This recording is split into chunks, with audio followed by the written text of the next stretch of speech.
الحمد لله نحمده ونستعينه ونستغفره ونعوذ بالله من شرور أنفسنا ومن سيئات أعمالنا من يهده الله فلا مضل له ومن يضلل فلا هادي له أشهد أن لا إله إلا الله وحده لا شريك له وأشهد أن محمدًا عبده ورسوله أعوذ بالله السميع العليم من الشيطان الرجيم يا أيها الذين آمنوا اتقوا الله حق تقاته ولا تموتن إلا وأنتم مسلمون يا أيها الناس اتقوا ربكم الذي خلقكم من نفس واحدة وخلق منها زوجها وبث منهما رجالا كثيرا ونساء واتقوا الله الذي تساءلون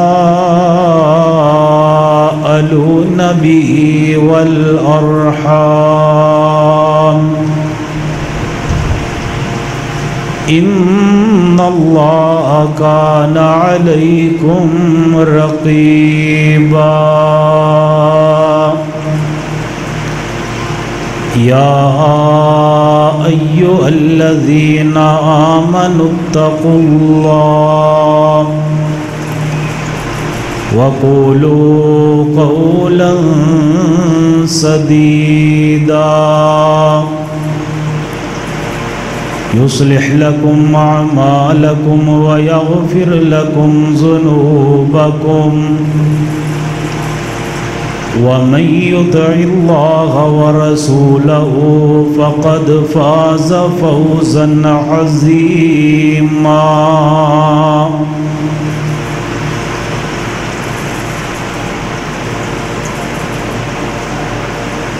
أما بعد فأعوذ بالله السميع العليم من الشيطان الرجيم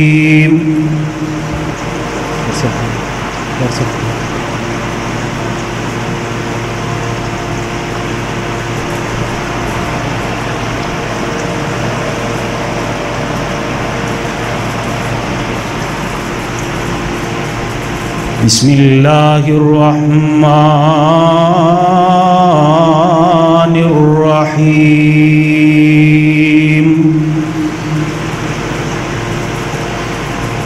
محمد رسول الله والذين معه أشداء على الكفار رحماء بينهم وقال الله تبارك وتعالى في مقام آخر إنما يريد الله ليذهب عنكم الرجس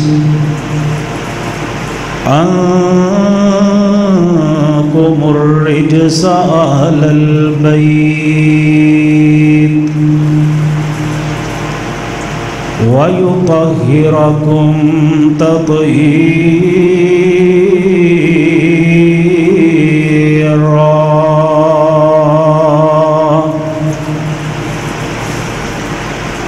معزز سامعین حضرات، آج کے خطبہ جمعۃ المبارک میں آپ احباب کے سامنے حضرات صحابہ کرام رضوان اللہ علیہم اجمعین اور اہل بیت عظام ان کی آپس میں جو محبت ہے، ایک دوسرے سے پیار، ادب و احترام اور ایک دوسرے کی محبت میں اپنے بچوں کے نام ان کے نام پہ رکھنا اور پھر ان محبتوں کو آگے بڑھاتے ہوئے ان محبتوں کو رشتہ داریوں میں تبدیل کرنا، یہ باتیں انشاءاللہ تعالی آپ کے سامنے بالتفصیل رکھی جائے گی، کیونکہ آج ہمارے معاشرے میں، ہمارے ملک میں افتراق اور اختلاف کو ڈالنے کے لیے، فتنے اور فساد کو ڈالنے کے لیے، فرقہ واریت کو پھیلانے کے لیے نوجوانوں کے ذہنوں میں یہ بات ڈالی جا رہی ہے کہ اگر آپ حضرات صحابہ کرام کو مانیں گے تو یقیناً آپ کو اہل بیت کا انکار کرنا پڑے گا،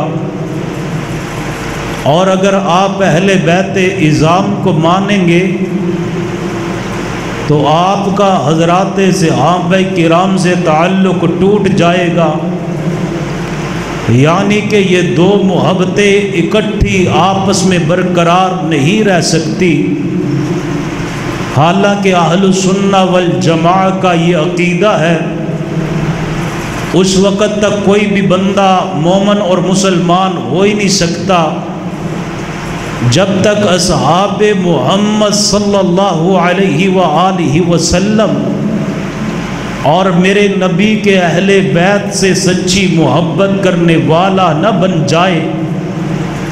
صحابہ کی محبت بھی ہمارا ایمان ہے اور اہل بیت کی محبت بھی ہمارا ایمان ہے۔ جس طرح وضو کے بغیر نماز نہیں ہوتی، اسی طرح حضرات صحابہ کرام کی محبت کے بغیر ایمان بھی مکمل نہیں ہوتا۔ ہمیں مدارس میں ایک عقیدے کی کتاب پڑھائی جاتی ہے جس کا نام عقیدہ طحاویہ ہے۔ اس میں امام طحاوی رحمہ اللہ اہل السنہ والجماعہ کا عقیدہ بیان کرتے ہیں، فرماتے ہیں صحیح معنوں میں مومن اور مسلمان وہی ہوگا جو حضرات صحابہ کرام سے بھی اور اہل بیت عظام سے بھی سچی محبت کرنے والا ہوگا۔ آگے فرماتے ہیں ان سے محبت ہم نے کیوں کرنی ہے؟ کیونکہ ان کی محبت حبہم دین و ایمان و احسان وَبُغْضُهُمْ كُفْرٌ وَفِسْقٌ وَطُغْيَانٌ۔ حضرات صحابہ کرام کی محبت اور اہل بیت عظام کی محبت ہمارا دین بھی ہے، ہمارا ایمان بھی ہے اور صحیح معنوں میں احسان بھی ہے۔ اور ان سے بغض رکھنا، اپنے دل میں کسی پیغمبر کے ایک صحابی کے بارے میں ذرہ برابر بھی بغض رکھنا، یا اہل بیت عظام میں سے کسی ایک کے بارے میں بھی دل میں بغض رکھنا، امام طحاوی رحمہ اللہ عقیدے کی کتاب میں لکھتے ہیں وَبُغْضُهُمْ كُفْرٌ وَفِسْقٌ وَطُغْيَانٌ صحابہ کرام اور اہل بیت کے متعلق اگر دل میں بغض پیدا ہو گیا تو یہ بغض ہمیں کہاں تک لے جائے گا؟ فرماتے ہیں ان سے بغض رکھنا کفر بھی ہے، فسق بھی ہے اور طغیان بھی ہے، یعنی کہ سرکشی والا یہ کام ہے کہ بندہ نبی علیہ السلام کے صحابہ کے بارے میں اپنے دل میں بغض رکھے۔ حضرت زین العابدین رحمہ اللہ کے پاس ایک بندہ آیا، آ کر کے بیٹھا اور بیٹھتے ہی حضرت ابو بکر و عمر رضی اللہ تعالی عنہما کے متعلق نازیبا کلمات کہنا شروع کر دیتا ہے۔ حضرت زین العابدین رحمہ اللہ فرماتے ہیں کیا تو مہاجرین میں سے ہے؟ کہنے لگا نہیں۔ فرمایا قرآن نے 3 ہی تو قسمیں بیان کی ہے۔ پہلی قسم للفقراء المہاجرین الذین اخرجوا من دیارہم واموالہم یبتغون فضلا من اللہ ورضوانا وینصرون اللہ ورسولہ اولئک هم الصادقون۔ کیا تو مہاجرین میں سے ہے؟ کہنے لگا نہیں میں مہاجرین میں سے نہیں ہوں۔ کہنے لگے پھر تو انصار میں سے ہوگا، کیونکہ قرآن نے دوسری قسم انصار کی بیان کی ہے۔ والذین تبوأوا الدار والایمان من قبلہم یحبون من ہاجر الیہم ولا یجدون فی صدورہم حاجۃ مما اوتوا ویؤثرون علی انفسہم ولو کان بہم خصاصہ ومن یوق شح نفسہ فَأُولَئِكَ هُمُ الْمُفْلِحُونَ۔ قرآن نے مہاجرین کے بعد دوسری قسم انصار کی بیان کی ہے۔ کیا تو انصار میں سے ہے؟ کہنے لگا نہیں میں انصار میں سے بھی نہیں ہوں۔ فرمایا پھر تیسری قسم وہ ہے جو مہاجر بھی نہ ہو، جو انصار میں سے بھی نہ ہو۔ وہ کون ہوتا ہے؟ وہ مہاجرین اور انصار کے بارے میں اپنی زبانوں کو گندا کرنے والا نہیں ہوتا، بلکہ ان کے حق میں دعائیں کرنے والا ہوتا ہے۔ فرمایا جو بعد میں آنے والے ہیں وہ کون لوگ ہوتے ہیں؟ والذین جاءوا من بعدہم یقولون ربنا اغفر لنا ولاخواننا الذین سبقونا بالایمان ولا تجعل فی قلوبنا غلا للذین آمنوا ربنا انک رؤوف الرحیم۔ فرمانے لگے پہلے 2 کی گواہی تو نے دی ہے کہ میں مہاجر بھی نہیں ہوں، میں انصار بھی نہیں ہوں، اور تیسری گواہی میں دیتا ہوں کہ تو ان میں سے بھی نہیں ہے جو پکے مومن اور مسلمان ہیں۔ اس کی وجہ قرآن نے یہ بیان کیا جو بعد میں آنے والے ہیں وہ حضرات صحابہ کرام کے متعلق اپنی زبان کو گندا نہیں کریں گے، بلکہ اللہ سے ان کے لیے مغفرت کا سوال کریں گے۔ اگر تو مغفرت کا سوال کرنے والا نہیں ہے پھر تیرا کسی بھی گروہ سے تعلق نہیں ہے، جا اٹھ جا، مجھ سے دور ہو جا، اور میں تیرے لیے یہ دعا کرتا ہوں لا بارک اللہ، اللہ تجھے زندگی میں کبھی بھی برکت نہ دے، تو ان عظیم ہستیوں کے متعلق اپنی زبان کو گندا کرتا ہے جنہوں نے وقت گزارا تو جناب سیدنا محمد الرسول اللہ صلی اللہ علیہ وآلہ وسلم کے ساتھ گزارا۔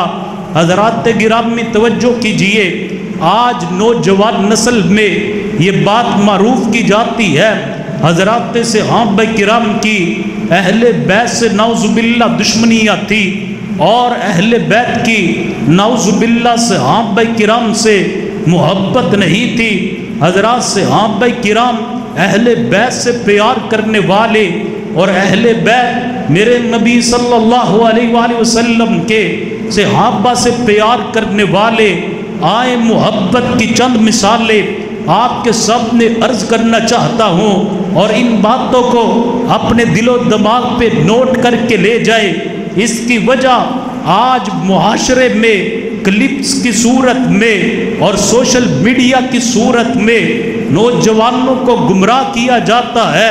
کبھی سیدنا امیر معاویہ رضی اللہ تعالی عنہ کے متعلق غلط فہمیاں پلائی جاتی ہے، اور کہیں سیدنا صدیق اکبر رضی اللہ تعالی عنہ کی توہین کی جاتی ہے، اور کہیں سیدنا عمر رضی اللہ تعالی عنہ کی توہین کی جاتی ہے۔ حضرات آپ کو اور کچھ یاد رہے یا نہ رہے، اتنی بات اپنے ذہن میں ضرور یاد کر لیں۔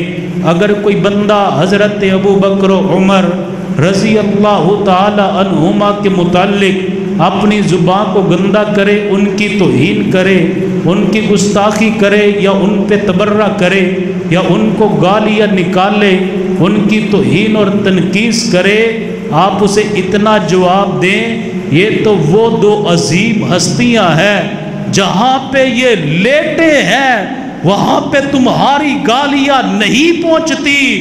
یہ عظیم ہستیاں جہاں لیٹی ہیں وہاں پہ اگر پہنچتا ہے تو محمد کے غلاموں کا درود و سلام پہنچتا ہے صلی اللہ علیہ وآلہ وسلم۔ پوری دنیا پہ فرشتے پھر رہے ہیں، جہاں پہ حضور کے غلام درود شریف پڑھتے ہیں، فرشتے اسے اٹھا کر کے آسمانوں کی طرف لے جاتے ہیں، آسمانوں سے رحمتیں نازل ہوتی ہیں۔ میرے پیغمبر کے روزہ اطہر پہ جب رحمتیں نازل ہو رہی ہوتی ہیں، وہاں پہ ابو بکر بھی ہوتے ہیں، وہاں پہ جناب عمر بھی موجود ہیں رضی اللہ تعالی عنہما۔ اور اگر کوئی بندہ یہ بات کہے کہ ان کا تو آپس میں اختلاف تھا، ان کا تو نعوذ باللہ آپس میں جھگڑا تھا، تو آپ نے بتلانا ہے جن کا اختلاف ہو وہ محبت کی مثالیں قائم نہیں کیا کرتے، جن کا اختلاف ہو وہ ایک دوسرے کے ناموں پہ نام نہیں رکھا کرتے، جن کا آپس میں اختلاف ہو وہ ایک دوسرے کو رشتے لیا اور دیا نہیں کرتے۔ آئے آپ کو محبتوں کے انداز بتلاؤں۔ ایک دن سیدنا ابو بکر صدیق رضی اللہ تعالی عنہ کے پاس سیدہ فاطمہ الزہرا رضی اللہ تعالی عنہا تشریف لائی، آ کر کے کہنے لگی ابو بکر میرے بابا کی جو زمین ہے یہ فدق کی زمین نے، یہ مجھے دے دیجئے، اس میں سے میرا جو حصہ بنتا ہے وہ حصہ میرے حوالے کر دیجئے۔ حضرت صدیق اکبر رضی اللہ تعالی عنہ فرمانے لگے سیدہ فاطمہ الزہرا رضی اللہ تعالی عنہ سے، فاطمہ یہ حصہ آپ کو نہیں ملے گا، اس کی وجہ میں نے رسول اللہ صلی اللہ علیہ وسلم سے سنا، نبی کی جو وراثت ہوتی ہے، نبی کی اولاد میں وہ تقسیم نہیں ہوتی، وہ اللہ کے رستے میں صدقہ کر دیا جاتا ہے، اللہ کے رستے میں اسے خرچ کر دیا جاتا ہے۔ جب سیدہ فاطمہ الزہرا رضی اللہ تعالی عنہا نے حضور صلی اللہ علیہ وسلم کی حدیث سنی، حضرت سیدنا صدیق اکبر رضی اللہ تعالی عنہ کا فیصلہ سنا، سننے کے بعد اپنے گھر میں تشریف لے گئی۔ دوبارہ جب تک زندہ رہی، حدیث سننے کے بعد، حضرت صدیق کا فیصلہ سننے کے بعد، سیدہ نے کبھی بھی باغ فدق کا سوال نہیں کیا، کبھی بھی باغ فدق کا مطالبہ نہیں کیا، لیکن حضرت ابو بکر صدیق رضی اللہ تعالی عنہ پیغمبر کی حدیث سنانے کے بعد فرمانے لگے یہ تو فیصلہ حدیث کی روشنی میں ہو گیا، جہاں تک میری محبت کا تعلق ہے، جہاں تک میرے پیار کا تعلق ہے، فرماتے ہیں والذی نفسی بیدہ لقرابت رسول اللہ صلی اللہ علیہ وسلم احب الی من قرابتی، فرماتے ہیں اللہ کی قسم جو حضور کے رشتہ دار ہے، جو حضور کی آل ہے، جو حضور کی اولاد ہے، وہ تو مجھے اپنی اولاد سے بھی زیادہ پیاری ہے۔ یہ تو میں نے مسئلہ بتلایا، جہاں تک محبت کی بات ہے مجھے اپنے رشتہ دار اتنے عزیز نہیں جتنے مجھے محمد کے رشتہ دار عزیز ہیں صلی اللہ علیہ وآلہ وسلم۔ یہ پیار ہے سیدنا صدیق اکبر رضی اللہ تعالی عنہ کا میرے پیغمبر کی اولاد کے ساتھ۔ حضور صلی اللہ علیہ وسلم دنیا سے تشریف لے گئے، آپ کے بعد حضرت ابوبکر صدیق رضی اللہ تعالی عنہ خلیفہ بلا فصل بنے۔ آپ کے خلیفہ بننے کے بعد حضرت علی نے ایک دن حضرت ابوبکر کے پیچھے نماز عصر کو ادا کیا۔ نماز عصر ادا کرنے کے بعد غلط کہتے ہیں لوگ علی نے نمازیں نہیں پڑھی ابوبکر کے پیچھے۔ میں کہتا ہوں او علی اور نماز نہ پڑھے یہ تمہاری محبت ہو سکتی ہے، ہماری محبت یہ ہے میرے علی نماز بھی پڑھا کرتے تھے اور جماعت کے ساتھ بھی پڑھا کرتے تھے اور ابوبکر صدیق کی امامت میں بھی پڑھا کرتے تھے۔ حضرت علی نے نماز پڑھی، نماز پڑھنے کے بعد ابوبکر بھی باہر نکلے مسجد نبوی سے، حضرت علی بھی باہر نکلے، سامنے دیکھا حضرت حسن رضی اللہ تعالی عنہ آ رہے ہیں۔ ابوبکر آگے بڑھے، حسن کو اٹھا لیا، پیار کرنے لگ پڑے، محبت کرنے لگ پڑے اور ساتھ علی کی طرف دیکھ کے کہتے ہیں علی اس بات میں کوئی شک نہیں حسن بیٹا تیرا ہے، لیکن علی اس کا چہرہ تو میرے محمد جیسا لگتا ہے صلی اللہ علیہ وآلہ وسلم۔ حسن کا چہرہ تو میرے رسول جیسا، حسن کا چہرہ تو میرے پیغمبر جیسا۔ حدیث میں آتا ہے جب ابوبکر صدیق رضی اللہ تعالی عنہ نے یہ بات کہی تو حضرت علی مسکرا دیے۔ حضرت علی رضی اللہ تعالی عنہ ہنس رہے ہیں۔ آج لوگوں نے اختلافات کو تو بیان کیا، کاش ان محبتوں کو بیان کیا جاتا، میرے ملک میں بد امنی نہ پھیلتی، میرے ملک میں لڑائی اور جھگڑے نہ ہوتے، میرے ملک میں فرقہ وریت نہ پھیلتی، میرے ملک میں ایک دوسرے پہ پابندیاں لگوانے کے مطالبے نہ ہوتے، حضرات صحابہ کرام کی توہین اور تنقیص نہ ہوتی۔ یہ تو آپس میں محبت کرنے والے جن کے بارے قرآن نے کہا رحماء بینہم، محمد الرسول اللہ صلی اللہ علیہ وآلہ وسلم کے صحابہ کرام آپس میں ایک دوسرے سے محبت کرنے والے ہیں۔ حضرت عمر رضی اللہ تعالی عنہ ایک مرتبہ میں بالترتیب ذکر کر رہا ہوں خلفائے راشدین کی اہل بیت سے محبت کا۔ ایک دن حضرت عمر رضی اللہ تعالی عنہ ممبر پہ چڑھ کر کے خطبہ ارشاد فرما رہے ہیں، سامنے سیدنا حسین آئے، آ کر کے کہنے لگے میرے بابا کے ممبر سے نیچے اترو اور اپنے بابا کے ممبر پہ خطبہ دو۔ حضرت عمر رضی اللہ تعالی عنہ نے سیدنا حسین کو سینے سے لگا لیا، پیار کیا، محبت کی، مسکرا کے کہنے لگے یہ ممبر تو واقعی آپ کے بابا کا ہے، میرے بابا کا تو کوئی ممبر نہیں۔ اور ساتھ محبت سے پوچھنے لگے یہ آپ کو کس نے سمجھایا ہے؟ حضرت حسین کہنے لگے مجھے کسی نے ایسا نہیں کہا، خود بھی میرے دل میں خیال آیا یہ ممبر تو میرے نانا کا، یہ ممبر تو میرے رسول کا، اس لیے میں نے یہ بات کہہ دی۔ حضرت عمر کہنے لگے حسین کبھی کبھی آ کر کے ہماری محفل میں بھی بیٹھا کرو۔ حضرت حسین رضی اللہ تعالی عنہ آئے، حضرت سیدنا عمر بن خطاب رضی اللہ تعالی عنہ، سیدنا امیر معاویہ بیٹھے کسی اہم بات کر رہے تھے، کسی اہم ٹاپک پہ میٹنگ کر رہے تھے۔ اچانک حضرت عبداللہ بن عمر آئے، اجازت طلب کی، اجازت نہ ملی، عبداللہ بن عمر واپس چلے گئے۔ عبداللہ بن عمر کو واپس جاتے حضرت حسین رضی اللہ تعالی عنہ نے دیکھا، دیکھ کر کے کہنے لگے اگر عبداللہ کو اجازت نہیں ملی جو ان کے بیٹے ہیں مجھے اجازت کیسے مل جائے گی؟ حضرت حسین واپس مڑ گئے، حضرت عمر کو اطلاع ہوئی، حضرت حسین کو بلایا، بلا کر کے کہنے لگے حسین آپ آئے اور واپس چل دیے۔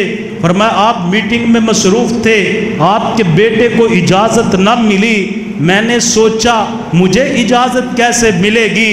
حضرت عمر کا حضرت حسین رضی اللہ تعالی عنہ سے پیار دیکھیے، فرماتے ہیں انما انت علی رؤوسنا، حسین آپ آتے میں کبھی بھی آپ کو واپس نہ موڑتا، بلکہ اسی مجلس اسی میٹنگ میں اپنے پاس بٹھا لیتا۔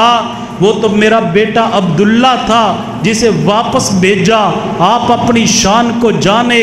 انما انت علی رؤوسنا، حسین آپ تو عمر کے سر کے تاج ہو، آپ تو ہمارے سروں کے تاج ہو، آپ کو کیسے واپس موڑا جا سکتا ہے؟ یہ حضرت عمر رضی اللہ تعالی عنہ کی محبت ہے۔ حضرت حسین رضی اللہ تعالی عنہ کے ساتھ مال غنیمت آیا، حضرت حسین تقسیم، حضرت عمر تقسیم کر رہے ہیں۔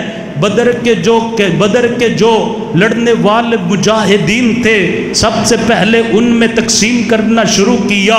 اب بدر میں حضرت حسن بھی نہیں تھے، حضرت حسین بھی نہیں تھے، لیکن میرے عمر کا اہل بیت سے، آل نبی سے، آل علی سے، آل رسول سے محبت کا انداز کیا ہے؟ جتنا دوسروں کو دیتے ہیں بدر والے صحابہ کرام کو دیتے ہیں، اتنے پیسے ہی حضرت عمر حضرت حسن کو بھی دیتے ہیں، حضرت حسین کو بھی دیتے ہیں۔ حضرت عمر رضی اللہ تعالی عنہ کی محبت اہل بیت کے ساتھ اب حضرت عثمان رضی اللہ تعالی عنہ کا ذکر کرتے ہیں۔ حضرت سیدنا عثمان رضی اللہ تعالی عنہ کے پاس حضرت ابوبکر صدیق رضی اللہ تعالی عنہ آئے، حضرت عمر آئے، ساتھ سیدنا علی ہیں، آ کر کے کہنے لگے عثمان آپ کو پتہ ہے علی کی شادی کا انتظام ہو گیا اور رشتہ بھی طے ہو گیا، حضور صلی اللہ علیہ وسلم کی بیٹی سیدہ فاطمہ الزہرا کے ساتھ حضرت علی کی بات طے ہو گئی۔ حضور نے فرمایا علی تیرے پاس کوئی چیز ہے؟ حضرت علی نے فرمایا نہیں محبوب میرے پاس ایک زیرہ ہے۔ فرمایا علی زیرہ کو بیچ کر کے آؤ، اور بیچنے کے بعد جو پیسے ملے ان سے گھر کا سامان تیار کر لیجئے۔ ہم جب بیچنے کے لیے نکلے تو ہم نے سوچا اسے اچھے پیسوں میں کون خریدے گا؟ فرمانے لگے ہمارے دل میں خیال آیا کہ ہم سب سے پہلے حضرت عثمان سے بات کرتے ہیں رضی اللہ تعالی عنہ۔ عثمان یہ زیرہ آپ خرید لیجئے۔ حضرات ہماری کتابوں میں نہیں بیگانی کتابوں میں لکھا ہوا ہے اس زیرہ کی قیمت اس وقت صرف 30 درہم تھی، لیکن علی رضی اللہ تعالی عنہ کے گھر کا سامان خریدنا تھا۔ حضرت عثمان نے اس زیرہ کو 500 درہم میں خریدا۔ 500 درہم میں خریدنے کے بعد زیرہ پاس رکھ لی اور درہم حضرت علی کے حوالے کر دیے۔ حضرت علی درہم وصول کر کے جب واپس جانے لگتے ہیں حضرت عثمان بلاتے ہیں علی رکیے، بات سنیے، ذرا واپس آئیے۔ حضرت علی فرماتے ہیں میرے دل میں خیال آیا کہ شاید عثمان کا پروگرام بدل گیا ہوگا۔ فرمایا جی بتلائیے کیا حکم ہے؟ فرمایا علی آپ زیرہ بھی لے جائیں، آپ پیسے بھی لے جائیں، پیسوں سے آپ کا گھر آباد ہوگا، زیرہ پہن کے آپ جہاد کریں گے، جہاد آپ کریں گے، ثواب اللہ عثمان کو عطا کر دیں گے۔ یہ محبتیں ہیں حضرات صحابہ کرام کی، آپس میں یہ پیار ہے۔ ایک مرتبہ نا معروف روایت ہے حضرت علی رضی اللہ تعالی عنہ سے سیدہ فاطمہ الزہرا رضی اللہ تعالی عنہ ناراض ہو گئی، اور ناراضگی کی وجہ یہ تھی فاطمہ کو کسی نے بتلایا کہ ابو جہل کی بیٹی کے ساتھ علی دوسرا نکاح کرنا چاہتے ہیں۔ فاطمہ ناراض ہو کر کے میرے محبوب کے گھر میں آ گئی۔ میرے محبوب صلی اللہ علیہ وآلہ وسلم نے آئی بیٹی کو یہ نہیں کہا بیٹا ٹھیک ہے اب تم نے واپس نہیں جانا، ہمارے پاس تمہارے لیے کیا کچھ نہیں ہے، جو تمہیں چاہیے یہاں پہ ملے گا۔ میرے نبی نے امت کی بیٹیوں کو پیغام دے دیا، گھر میں لڑائیاں اور جھگڑے ہو ہی جایا کرتے ہیں، لیکن معاملے کو صلح کی طرف لے کر کے جانا چاہیے۔ نبی علیہ السلام نے فرمایا بیٹی فاطمہ جاؤ اپنے گھر میں جاؤ، میں علی سے بات کر کے آتا ہوں۔ نبی علیہ السلام نے بیٹی فاطمہ کو گھر میں بھیجا اور مسجد نبوی میں آئے۔ حضرت علی رضی اللہ تعالی عنہ مسجد نبوی کی کچی زمین پہ مٹی پہ ہی لیٹے ہوئے ہیں۔ نبی علیہ السلام نے اٹھا کر کے فرمایا قم یا ابا تراب، اے مٹی والے اٹھ کھڑا ہو جا۔ حضرت علی فرماتے ہیں جب سے نبی علیہ السلام نے مجھے ابو تراب کا لقب دیا اس کے بعد مجھے اور کوئی بھی لقب پسند ہی نہیں آیا، مجھے بڑا پیارا لقب لگا۔ فرمایا علی اٹھیے، جی محبوب کیا فرمانا چاہتے ہیں؟ فرمایا اس طرح نہیں بات تب ہوگی جب اپنے نکاح کے گواہوں کو لے کر کے آئیں گے۔ محبوب کن کو بلانا ہے؟ فرمایا ابو بکر و عمر عثمان کو بلائیں، بات ان کی موجودگی میں ہوگی۔ نبی علیہ السلام نے حضرت ابو بکر عمر عثمان کو بلایا رضوان اللہ علیہ مجمعین۔ فرمایا علی بات سنیے، میں اللہ کا نبی ہوں، فاطمہ میری بیٹی ہے، ابو جہل اللہ کا بھی دشمن، اللہ کے رسول کا بھی دشمن، اس کی بیٹی میری بیٹی ایک گھر میں نہیں رہ سکتی، اگر تم نے دوسرا نکاح کرنا ہے میری بیٹی کو طلاق دے دو اور دوسرا نکاح کر سکتے ہو۔ حضرت علی رضی اللہ تعالیٰ عنہ فرمانے لگے اللہ کے رسول جب تک فاطمہ زندہ رہی علی کبھی دوسرے نکاح کا نام بھی نہیں لے گا۔ حضرت فاطمہ کی موجودگی میں علی نے دوسرا نکاح نہیں کیا۔ میں بتلانا یہ چاہتا تھا محبوب نے جب علی سے بات کی تو تب کی جب ابو بکر و عمر عثمان آئے، فرمایا یہ تو نکاح کے گواہ تھے، انہیں بلایا جائے۔ یہ محبتیں ہیں حضرات صحابہ کرام رضوان اللہ علیہ مجمعین کی آپس کی، ان کی محبتوں کی داستان تو بڑی طویل ہے۔ کبھی محبتوں کا انداز یوں نظر آتا ہے حضرت عمر رضی اللہ تعالی عنہ حضرت علی کی طرف پیغام بھیجتے ہیں، اے علی آپ کی بیٹی ام کلثوم جو سیدہ فاطمہ الزہرا کی بھی بیٹی ہیں، ام کلثوم میں اس سے نکاح کرنا چاہتا ہوں، عمر میں بہت بڑا، عمر میں آپ کی بیٹی ام کلثوم بہت چھوٹی، وہ عرب کلچر تھا، بڑے کا چھوٹے کے ساتھ نکاح ہو جایا کرتا تھا۔ فرمایا اس بات میں کوئی شک نہیں، عمر کی برابری نہیں، لیکن میرے نکاح کا صرف ایک ہی مقصد ہے۔ میں نے نبی علیہ السلام سے سنا قیامت والے دن تمام رشتے تمام تعلق ٹوٹ جائیں گے، لیکن جس کا میرے خاندان سے رشتہ ہوا وہ کبھی بھی نہیں ٹوٹے گا۔ علی میں صرف اس لیے نکاح کرنا چاہتا ہوں محمد کے گھرانے سے میرا رشتہ اور پکا ہو جائے۔ حضرت علی نے وہ نکاح کر دیا۔ حضرت عمر رضی اللہ تعالی عنہ کے ساتھ نکاح ام کلثوم، آج کوئی جتنا بھی انکار کرے اس کا انکار اسے فائدہ نہیں دے گا۔ یہ ایک ایسا نکاح ہوا حضرت علی کی بیٹی کا حضرت عمر رضی اللہ تعالی عنہ کے ساتھ کہ جس کے متعلق میری جماعت کے شیخ نے نکاح ام کلثوم کتاب لکھی اور اپنی بیگانی کتابوں سے حوالہ جات دے کر کے یہ بات بتلائی کہ تم کہتے ہو کہ ان کی آپس میں لڑائیاں تھی، ان کی تو اتنی محبت تھی، حضور کی نواسی ہے، علی کی بیٹی ہے، حضرت عمر کے نکاح میں ہے۔ اور ان کی فقہ میں کسی نے حضرت جعفر سے مسئلہ پوچھا کہ کیا عدت کے دوران عورت اپنے باپ کے گھر میں جا سکتی ہے؟ کیا عورت یا پھر صرف اپنے خامد کے گھر ہی عدت گزارے گی؟ تو کہنے لگے کہ عورت اپنے خامد کے گھر میں بھی عدت گزار سکتی ہے اور عورت اپنے باپ کے گھر میں بھی عدت گزار سکتی ہے۔ کیا دلیل ہے کہ باپ کے گھر میں بھی عدت گزار سکتی ہے؟ کہنے لگے جب حضرت عمر رضی اللہ تعالی